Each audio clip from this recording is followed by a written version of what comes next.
आज की कक्षा में हम एक प्रैक्टिस पेपर करेंगे जो सेमेस्टर 1 पर आधारित है।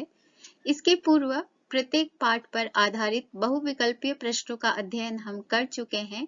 यदि आप इस चैनल पर नए हैं तो इसे सब्सक्राइब कर लें और अन्य वीडियो जो पाठ पर आधारित है उनका भी आप जाकर प्रैक्टिस कर सकते हैं।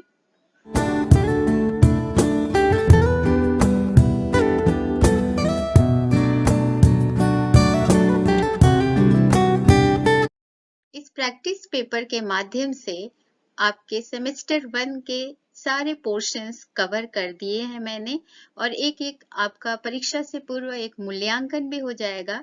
इससे पता चलता है कि हमने कितना अध्ययन किया है। इसलिए मैं चाहूंगी कि आप इस प्रैक्टिस पेपर को अवश्य सॉल्व करें। अभी तो मैं आपके साथ इसका उत्तर देती चलूंगी, लेकिन आप स्वयं भी इसका उत्तर देते चलें तो काफी अच्छा रहेगा आपके लिए। आइए प्रैक्टिस पेपर की तरफ बढ़ते हैं। सेक्शन ए 20 मार्क्स, सामान्य व्याकरण। प्रश्न एक आप देखेंगे अपठित गद्यांश पर आधारित है। जब भी हम अपठित गद्यांश करते हैं उसमें ध्यान ये देना है कि उसे 2 बार मन में ध्यान से पढ़ लें। यही तरीका होता है अपठित गद्यांश करने का। आइए पढ़ते हैं अपठित गद्यांश। आप लोग भी मन में पढ़ते चलिए। रामायण की रचना महाकवि वाल्मीकि ने संस्कृत भाषा में की और गोस्वामी तुलसीदास ने उसे अवधी में लिखा। तुलसीकृत रामायण में वह सम्मान प्राप्त किया जो संभवतः आर्यों के आदि काल में वेदों ने प्राप्त किया होगा। आज रामचरितमानस हिंदू धर्म का प्राण है। इसमें नीति युक्त वचन, विनय, संबंधों की प्रगाढ़ता, कर्तव्य पथ पर दृढ़ता से चलने की उत्कंठा देखने को मिलती है। राम आपत्ति काल में सुदृढ़ रहना सिखाते हैं। वे अपने कर्तव्य को राजपाट के तमाम ऐश्वर्यों से बड़ा मानते हैं। रामचरितमानस इसीलिए भी सम्मान्य है क्योंकि तुलसी ने इसमें राम राज्य की सुंदर परिकल्पना की है। राम राज्य में ना तो कोई दरिद्र है, ना लोभी, ना चाटुकार, ना परस्त्री अनुरक्त। राम राज्य में कहीं भी धर्म की हानि नहीं होती। इसका कारण है कि सभी अपने अपने धर्म के अनुसार आचरण करते हैं। कर्तव्य का पालन करना ही सबसे बड़ा धर्म है। तुलसी ने राम राज्य का इतना सुंदर चित्र सरकार के सामने रखा कि महात्मा गांधी तक उससे प्रभावित हुए। उन्होंने भारत का कल्याण भविष्य में राम राज्य की स्थापना में ही सोचा। प्रश्न 1, तुलसीदास ने किस ग्रंथ की रचना की? पहला रामायण, दूसरा रामचरितमानस, तीसरा वेद, चौथा राम राज्य। इसका सही उत्तर है रामचरितमानस। दूसरा प्रश्न है रामायण की रचना किसने किस भाषा में की? अब ध्यान दीजिएगा, रामायण की बात की जा रही है। तो रामायण की रचना, पहला यहाँ पे पर्याय दिया गया, तुलसीदास ने संस्कृत में, वाल्मीकि ने संस्कृत में, वेद व्यास ने संस्कृत में, वाल्मीकि ने अवधी में। तो सही उत्तर आप सब जान ही गए होंगे। सही उत्तर यहाँ पे दूसरा विकल्प है, वाल्मीकि ने संस्कृत भाषा में की है। तीसरा प्रश्न है निम्नलिखित में से कौन सी राम राज्य की विशेषता नहीं है? ध्यान देना, प्रश्न में पूछा गया है विशेषता नहीं है। आइए पर्याय देखते हैं। राम राज्य में कहीं भी धर्म की हानि नहीं होती।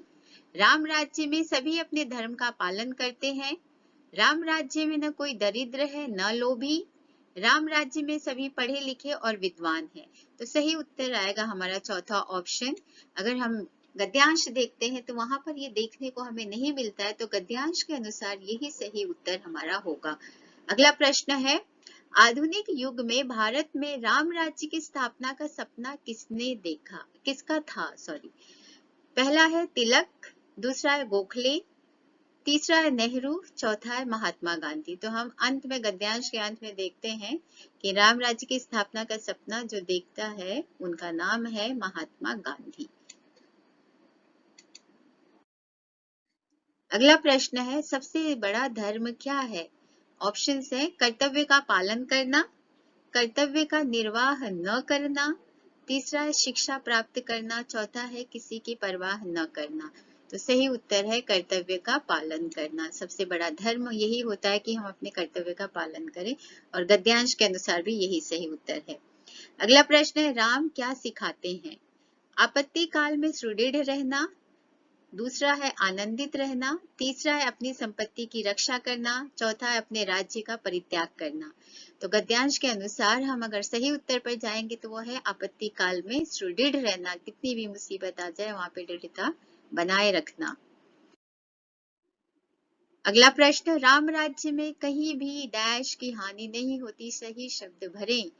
धर्म की, अधर्म की, अहिंसा, सत्य। तो सही उत्तर आप सभी जानते हैं। तो किसकी हानि नहीं होती? तो धर्म की हानि नहीं होती। आगे है लोभी शब्द का अर्थ लिखें। लालची, लाचार, लाजवाब, लब्ध। तो सही उत्तर क्या होगा? लोभी का लालची। उत्कंठा शब्द का अर्थ लिखिए। उत्कंठा, इच्छा, उचित, उच्च, उपयुक्त। सही उत्तर है इच्छा। रामचरितमानस की भाषा क्या है? अवधी, अवधी, ब्रज, संस्कृत। तो रामचरितमानस जो तुलसीदास द्वारा कृत है उसकी भाषा है अवधी। अब देखिएगा यहाँ पे अवधी लिखा है, लेकिन यहाँ मात्राओं में अंतर है, इस बात का ध्यान रखें और सही उत्तर ही चुनें। प्रश्न 2, ये सामान्य व्याकरण पर आधारित है। आपके व्याकरण की जो पुस्तक है उसमें जितने भी व्याकरण के विषय दिए गए हैं उसी पर ये आधारित है। तो प्रयास करें कि जितने भी पर्याय, विलोम, अनेकार्थी शब्द हैं, मुहावरे हैं, इन सब का आप अच्छे से अध्ययन करते चलेंगे। और आप देखेंगे तो ग्रामर पर आधारित मैंने वीडियो भी बना रखे हैं, वहां पर भी जाकर आप अध्ययन कर सकते हैं। पहला प्रश्न है निर्देशानुसार प्रश्नों के उत्तर बताइए। तो इसमें पहला प्रश्न है विलोम शब्द बताइए। ज्योति का विलोम शब्द है तम, तमस, उजाला, अंधेरा। तो सही उत्तर होगा तम। यहाँ पर आपको देखना है सही विकल्प उसका क्या है, सही विलोम शब्द क्या है और उसे चुने। तो सही विलोम यहाँ पर होगा ज्योति का तम। दूसरा प्रश्न है पर्यायवाची शब्द बताइए। अनुपम का पर्यायवाची ऑप्शंस है अतुलनीय, अतुल्य, अद्भुत, अविश्वसनीय, उपमा, उपमान, अभिन्न, अनोखा। तो अनुपम का सही यहाँ पर अगर हम उत्तर देखते हैं तो वो होगा अतुलनीय और अतुल्य। तीसरा प्रश्न है भाववाचक संज्ञा बनाइए। अहम का भाववाचक संज्ञा है अहंकार, अहंकारी, अहमी, अहम भावी। तो सही उत्तर होगा भाववाचक अहम का अहंकार। आगे है शब्द को शुद्ध करें।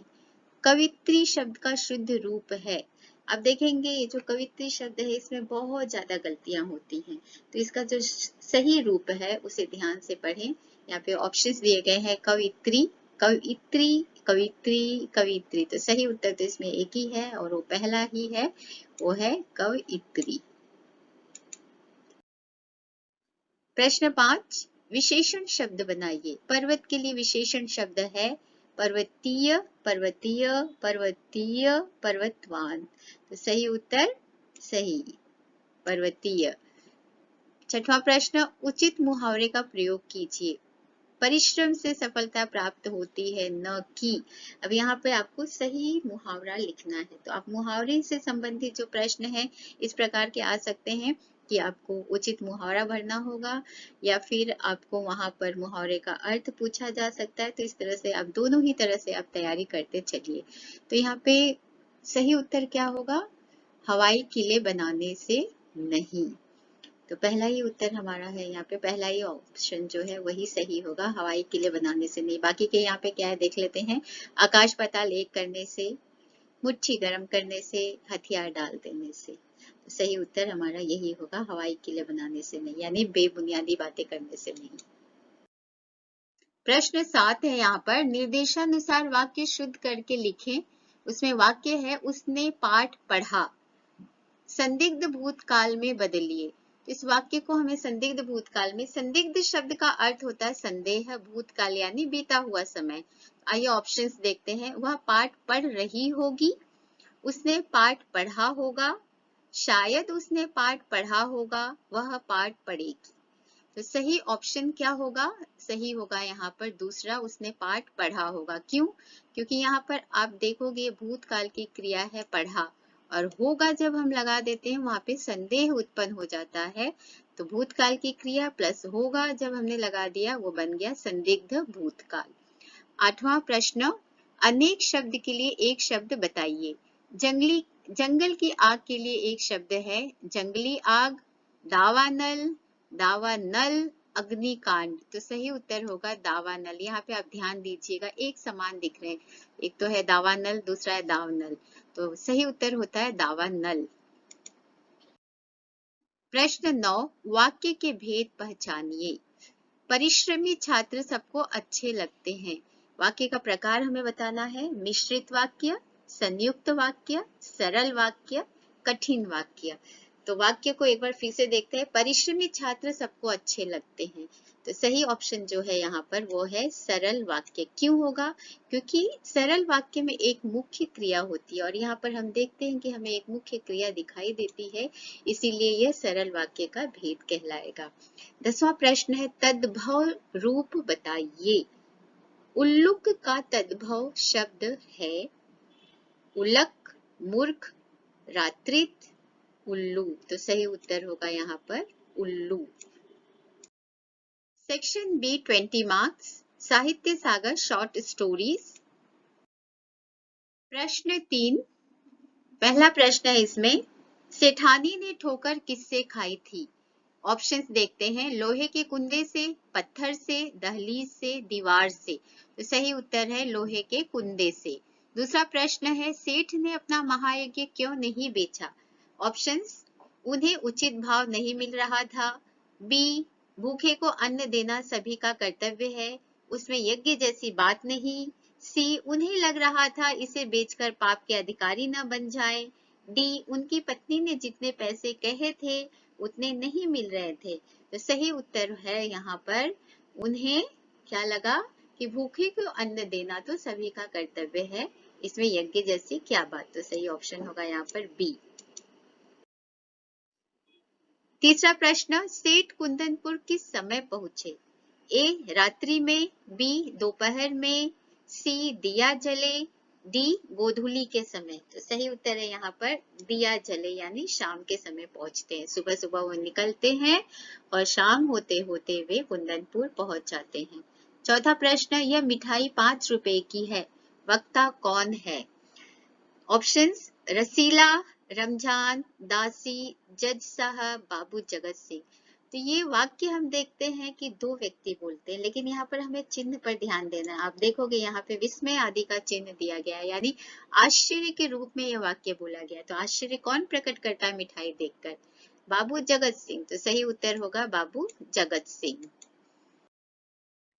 पांचवा प्रश्न, रसीला का मुकदमा किस दिन कचहरी में पेश किया गया? पहले दिन, दूसरे दिन, तीसरे दिन, चौथे दिन। तो जब वो अपराध करता है, पाठ में जैसे कहा गया उसने अपराध किया है चोरी का, तो जिस दिन उसने चोरी की उस दिन तो उसे मारा पीटा गया, जेल में रखा गया, उसके दूसरे दिन उसे कचहरी में पेश किया गया। तो सही उत्तर है दूसरे दिन। छठवां प्रश्न है, पान वाले का स्वभाव कैसा था? ए, खुशमिजाज, बी, मजाकिया, सी, ईर्ष्यालु, डी, गुस्सैल। तो उसका जो स्वभाव था वो था मजाकिया स्वभाव का था वो। सातवां प्रश्न, नेताजी सुंदर लग रहे थे, कुछ कुछ मासूम और डैश। सही शब्द चुनिए। तो सही शब्द क्या है? ऑप्शंस देखते हैं, ए, कम उम्र लग रहे थे, बी, कमसिन लग रहे थे, सी, कमाल लग रहे थे, डी, काबिले तारीफ लग रहे थे। पाठ के अनुसार अगर हम देखें तो सही उत्तर होगा कमसिन। इसका अर्थ होता है कम उम्र के। आठवां प्रश्न है, समवयस्क शब्द का अर्थ क्या है? ऑप्शंस हैं, ए, समान आयु का, बी, समान दिनांक का, सी, एक समान, डी, समन्वय। तो सही उत्तर है समान आयु का। सम यानी समान, वयस्क आयु के संदर्भ में है। 9वां प्रश्न, नहीं किसी से नहीं कहूंगा, वाक्य किसने किससे कहा? ए, श्यामू ने भोला से, बी, भोला ने श्यामू से, सी, श्यामू ने जवाहर भैया से, डी, भोला ने अपनी जीजी से। तो ये सही ऑप्शन हम देखते हैं दूसरा होगा, श्यामू ने भोला से कहा कि भाई मैं किसी से ये बात नहीं कहूंगा जो तुम मुझे बताने वाले हो। 10वां प्रश्न है, काकी कहानी के लेखक कौन है? जैसे कि पहले भी मैंने कहा है कि लेखक के नाम आप लोग पढ़ते चलें, क्योंकि इस प्रकार के प्रश्न आने की संभावना है। ऑप्शंस दिए गए हैं, मैथिली शरण गुप्त, बी स्वयं प्रकाश, सी सियाराम शरण गुप्त, डी सुदर्शन। तो सही उत्तर है सी सियाराम शरण गुप्त। प्रश्न 4, साहित्य सागर पोयम यानी कविताओं पर आधारित प्रश्न। पहला प्रश्न है, कबीर का वाणी संग्रह किस नाम से प्रसिद्ध है? प्रश्न देखेंगे, वाणी संग्रह।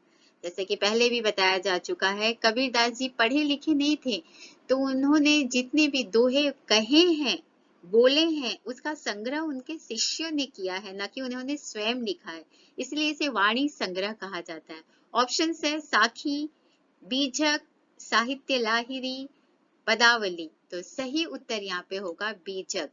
साखी इसलिए नहीं होगा क्योंकि साखी बीजक का एक हिस्सा है, उसका भाग है। प्रश्न 2, कबीरदास जी ने किससे दीक्षा ली थी? ए सर्वानंद, बी दयानंद, सी रामानंद, डी संपूर्णानंद। तो यदि आपने कवि परिचय पढ़ा है तो आपको पता ही होगा कि उन्होंने किससे दीक्षा ली। सही उत्तर है रामानंद जी से। तीसरा प्रश्न, बलिहारी शब्द का क्या अर्थ है? ए समर्पित हो जाना, बी बल दिखाना, सी हारा हुआ, डी इनमें से कोई नहीं। सही उत्तर है समर्पित हो जाना। बलिहारी गुरु आपने जिन गोविंद दियो बताए। चौथा प्रश्न है, स्वार्थी मित्र की क्या पहचान होती है? जब तक उसका लाभ होता है मित्रता निभाता है वो। अगला ऑप्शन है, पैसे लेकर गुणगान करता है। तीसरा है, अच्छे होटल में जाकर भोजन करता है। चौथा है, अपने सपने साकार करता है। लेकिन हम अगर कुंडलियों के आधार पर देखें तो हमें सही उत्तर यही मिलेगा, जब तक उसका लाभ होता है वह मित्रता निभाता है। पांचवा प्रश्न, बड़ों की क्या बानी है? ए परमार्थ के लिए कार्य करना, बी घर परिवार के सुख के लिए कार्य करना, सी जीवन में तरक्की करना, डी सदैव अपना भला सोचना। तो सही ऑप्शन है परमार्थ के लिए कार्य करना। परमार्थ यानी दूसरों की भलाई के लिए किया गया कार्य परमार्थ कहलाता है। छठवां प्रश्न, रामधारी सिंह दिनकर को कौन सी उपाधि से विभूषित किया गया? ए राष्ट्र कवि, बी राष्ट्रीय कवि, सी शिरोमणि कवि, डी श्रेष्ठ कवि। सही उत्तर है राष्ट्र कवि से उन्हें विभूषित किया गया है। प्रश्न 7, धर्मराज भूमि किसी की नहीं कृत है दासी, काव्य पंक्ति के वक्ता कौन है? ए रामधारी सिंह दिनकर, बी भगवान कृष्ण, सी भीष्म पितामह, डी अर्जुन। सही उत्तर यहाँ पर होगा भीष्म पितामह। हालांकि कहते तो कवि हैं, यहाँ पे कवि ही बोल रहे हैं, लेकिन भीष्म पितामह के शब्दों में ये बातें कही गई हैं, इसीलिए वक्ता यहाँ पर भीष्म पितामह होंगे। आठवां प्रश्न, कवि ने भारत भूमि को मातृभूमि कहकर क्यों पुकारा है? ए वहां पर कवि की माता का जन्म हुआ है, बी माता के समान पालन पोषण करती है, सी कवि अपनी माता की भूमि पर पले बढ़े हैं, डी इनमें से कोई नहीं। तो सही उत्तर ये होगा कि माता के समान पालन पोषण करती है। जो भूमि है अन्न उपजाती है, अन्न से हमारा भरण पोषण होता है, इसीलिए वो माता के समान है। प्रश्न 9, भगवत गीता किसने सुनाई एवं कहां? ए भीष्म पितामह ने युद्ध भूमि में, बी श्री कृष्ण ने कुरुक्षेत्र में, सी बलराम ने द्वारिका में, डी युधिष्ठिर ने कुरुक्षेत्र में। तो सही उत्तर है यहाँ पर श्री कृष्ण ने कुरुक्षेत्र में सुनाई। 10वां प्रश्न है, कविता का केंद्रीय भाव क्या है? ए भारत भूमि के प्राकृतिक सौंदर्य एवं गौरवशाली अतीत से परिचय कराना, बी प्रकृति के विभिन्न अंगों को बताना, सी पौराणिक कथा सुनाना, डी हिमालय की ऊंचाई दिखाना। तो सही उत्तर है यहाँ पर ए भारत की भूमि जो है वो प्राकृतिक सौंदर्य एवं गौरवशाली अतीत से परिपूर्ण है और उसका परिचय कराना। आगे आते हैं, एकांकी संचय पर आधारित प्रश्न है। अगला प्रश्न 5, ए उमा भाभी से मिलने किस समय गई थी? ए दोपहर के समय, बी शाम के समय, सी सुबह के समय, डी रात्रि के समय। तो सही उत्तर है वो दोपहर के समय जाती है। दूसरा प्रश्न है, पिछले महीने अविनाश बहुत बीमार रहा, वक्ता कौन है? ये किसके द्वारा कहा गया है? ऑप्शंस दिए गए हैं, ए उमा, बी माँ, सी अतुल, डी मिश्रानी। तो सही उत्तर है यहाँ पर माँ। प्रश्न 3, अविनाश को क्या बीमारी हुई थी? ए पीलिया, बी टीबी, सी हैजा, डी बुखार। तो सही उत्तर है उसे हैजा हुआ था। चौथा प्रश्न है, बहू की विदा किस सामाजिक बुराई को प्रस्तुत करती है? ए दहेज कुप्रथा, बी बाल विवाह, सी सती प्रथा, डी आर्थिक विषमता। तो सही उत्तर है दहेज कुप्रथा। प्रश्न 5, जब तुम्हारी डैश आई थी तभी मना कर रहे थे? ए माता, बी बहन, सी चिट्ठी, डी बहू। तो सही उत्तर है यहाँ पर चिट्ठी। जब तुम्हारी चिट्ठी आई थी तभी मना कर रहे थे। छठवां प्रश्न, जीवनलाल के मरहम की कीमत क्या थी? ए 10,000 रुपए, बी 5,000 रुपए, सी 4,000 रुपए, डी 7,000 रुपए। तो सही उत्तर है 5,000 रुपए। सातवां प्रश्न, अभय सिंह कौन था? ए मेवाड़ का सेनापति, बी बूंदी का सेनापति, सी मेवाड़ का प्रधानमंत्री, डी बूंदी का राजदूत। तो सही उत्तर है वे मेवाड़ के सेनापति थे। आठवां प्रश्न, महाराज दरबार के सभासद आपके दर्शन पाने को उत्सुक हैं, वाक्य किसने किसको कहा? ए अभय सिंह ने राव हेमू से कहा, बी राव हेमू ने महाराणा से कहा, सी अभय सिंह ने महाराणा से कहा, डी महाराणा ने राव हेमू से। तो सही उत्तर है अभय सिंह ने महाराणा से कहा। नौवां प्रश्न, हम संपूर्ण राजपूत जाति की ओर से इस अमर आत्मा के आगे अपना मस्तक झुकाएं, इस शब्द का प्रयोग किसके लिए किया गया है? ए है राव हेमू, बी वीर सिंह, सी अभय सिंह, डी चारणी। तो सही उत्तर है वीर सिंह। वीर सिंह की वीरता के आगे महाराणा जो है अपना मस्तक झुकाते हैं और सभी को कहते हैं कि उन्हें सम्मान देने के लिए अपना मस्तक झुकाएं। 10वां प्रश्न है, आज इस विजय में मेरी सबसे बड़ी पराजय हुई है, वक्ता ने ऐसा क्यों कहा? ए क्योंकि व्यर्थ के अहंकार में निर्दोषों के प्राणों की बलि चढ़ गई, बी क्योंकि उनके धन दौलत की बहुत हानि हुई है, सी क्योंकि उनका प्रिय घोड़ा मृत्यु को प्राप्त हो गया, डी क्योंकि इसमें उनके बहुत से सैनिकों के प्राण चले गए। तो सही उत्तर है व्यर्थ के अहंकार में निर्दोषों के प्राण चले गए। वीडियो आपको पसंद आया हो तो इसे लाइक शेयर अवश्य करें। बहुत जल्द ही एक और प्रैक्टिस पेपर के साथ हम मिलेंगे। धन्यवाद।